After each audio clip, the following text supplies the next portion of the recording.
Konnichiwa, Mister. Konnichiwa. Sorry saya.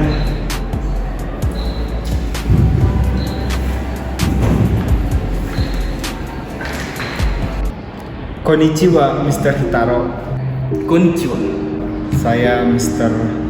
Haryanto selaku dari Coffee Indonesia ingin memenuhi permintaan Anda untuk melakukan kerjasama.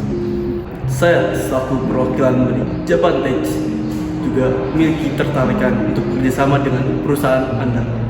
Sehubungan dengan proposal yang sudah kami terima, perusahaan kami merasa tertarik dengan apa yang Anda tawarkan.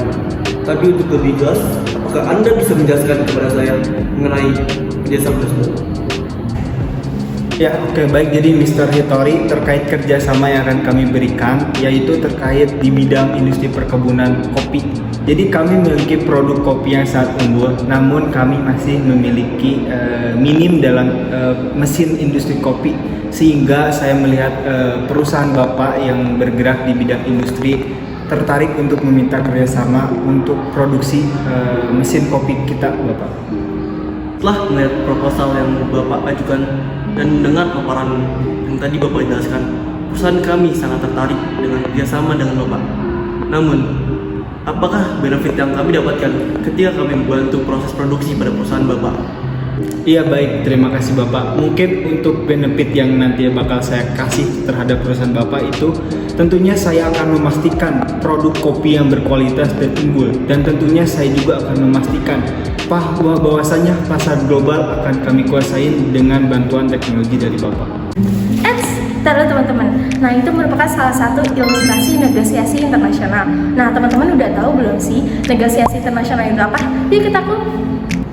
Negosiasi internasional merupakan proses mencapai kesepakatan antara pihak-pihak yang berasal dari negara atau lembaga internasional yang berbeda untuk mencapai tujuan bersama.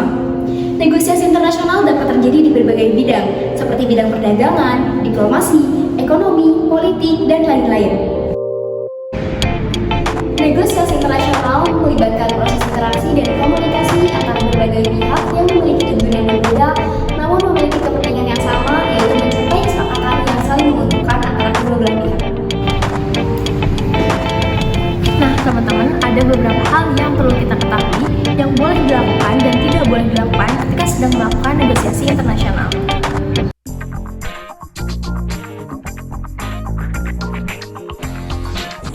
Di dalam negosiasi internasional, yang pertama adalah lakukan riset dan persiapan diri dengan baik sebelum melakukan negosiasi internasional. Dan dalam negosiasi internasional, yang pertama, jangan menggunakan bahasa yang tidak sopan atau tidak profesional, seperti mengeluarkan kata-kata kasar atau mengucapkan hal-hal yang meremehkan pihak lawan.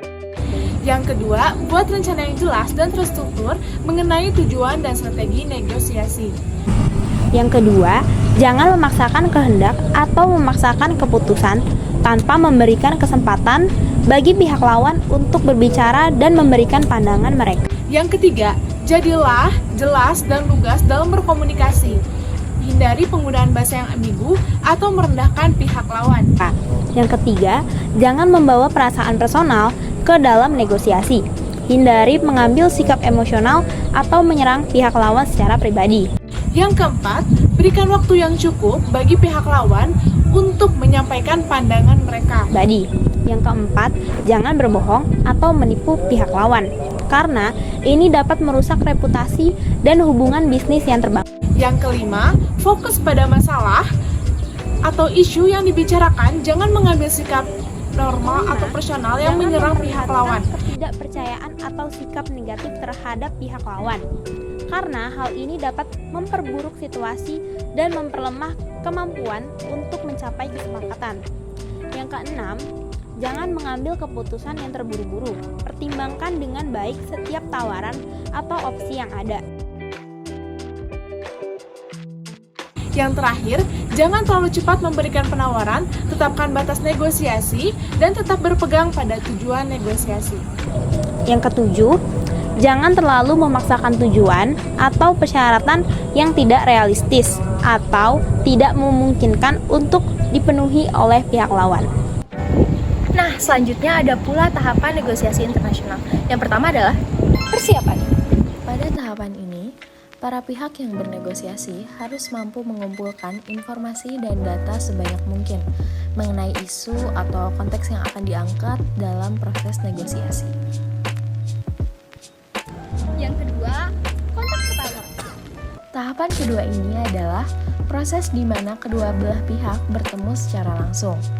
Pada tahapan ini, kedua belah pihak saling berusaha untuk melengkapi informasi yang sudah dilakukan pada tahap persiapan sehingga informasi mengenai lawan dalam negosiasi menjadi lebih lengkap, di mana kedua negara sudah saling bertukar informasi terkait kerjasama yang akan dilakukan.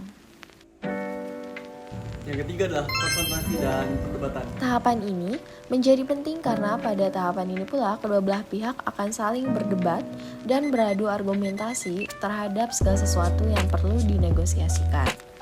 Perdebatan klimaks terjadi di mana kedua belah pihak saling memberikan kelebihan dan kekurangan apabila kerjasama ini terjalin. Yang keempat ada konsiliasi dan tawar-menawar. Tahapan ini merupakan titik terpenting dalam proses negosiasi, di mana kedua belah pihak akan saling bernegosiasi ketika tidak tercapai kesepakatan dalam proses perdebatan sebelumnya. Proses tawar-menawar ini harus berujung pada kesepakatan yang diterima oleh kedua belah pihak dan bermanfaat atau saling menguntungkan bagi semua pihak yang terlibat dalam proses negosiasi. Nah, yang kelima harus saling memberi dan menerima. Tahapan kelima dalam proses negosiasi adalah ketika pihak yang terlibat dalam proses negosiasi saling memberi solusi dan pihak yang lain menerima solusi yang ditawarkan oleh lawan. Pada proses ini, semua negosiator akan memberikan solusi dengan cara masing-masing untuk menemukan titik temu dan kesepakatan bersama. Hal ini juga dapat dilakukan dengan mengembangkan sikap profesional dan relasional yang berorientasi pada sikap paling memberi solusi terbaik bagi kedua belah pihak atas isu yang diangkat dalam forum negosiasi. Nah, yang terakhir ada pasca negosiasi. Pada tahap terakhir ini, kedua belah pihak saling berkonsolidasi dan memastikan komitmen terhadap segala kesepakatan yang sudah ditemukan dalam tahap sebelumnya. Tahapan ini juga menjadi tahapan yang berat karena sulitnya menerjemahkan kesepakatan ke dalam suatu tindakan yang nyata yang sudah dihasilkan dalam tahapan sebelumnya. Negosiasi internasional adalah proses yang kompleks dan memerlukan strategi yang berbeda dibandingkan dengan negosiasi domestik. Berikut beberapa strategi negosiasi internasional yang dapat membantu Anda mencapai kesepakatan yang sukses. Pertama, pelajari budaya dan nilai-nilai negara tujuan. Berbeda negara memiliki budaya, nilai, dan cara berpikir yang berbeda. Oleh karena itu, penting untuk memahami perbedaan tersebut sebelum memulai negosiasi. Kedua, persiapkan diri Anda dengan informasi yang cukup tentang pihak lain. Pelajari tentang tujuan mereka, kekuatan, dan kelemahan, serta negosiasi yang telah dilakukan sebelumnya. Ketiga, hindari perilaku yang dapat dianggap sebagai tidak sopan dalam budaya mereka, seperti tata cara bersalaman, memakai pakaian yang sesuai, dan memberikan hadiah dalam bentuk tertentu. Keempat, gunakan bahasa yang mudah dimengerti dan jangan terlalu berbicara dengan kecepatan tinggi. Menggunakan bahasa yang mudah dimengerti dapat membantu memastikan bahwa pesan Anda sampai ke pihak lain dengan jelas. Kelima, pertimbangkan alternatif jika negosiasi tidak berhasil. Berpikir di luar kotak dan mengeksplorasi alternatif untuk mencapai tujuan Anda adalah strategi yang baik untuk dipertimbangkan jika negosiasi tidak berhasil. Keenam, tetap tenang dan jangan membiarkan emosi mengambil alih. Berbicara dengan tenang dan mempertahankan kebijakan dapat membantu Anda dalam mempertahankan kendali dan membantu negosiasi berjalan dengan lebih lancar. Ketujuh, tawarkan win-win solution atau solusi yang saling menguntungkan bagi kedua belah pihak. Berusaha untuk mencari solusi yang menguntungkan kedua belah pihak dapat membantu meningkatkan kemungkinan kesepakatan berhasil dicapai.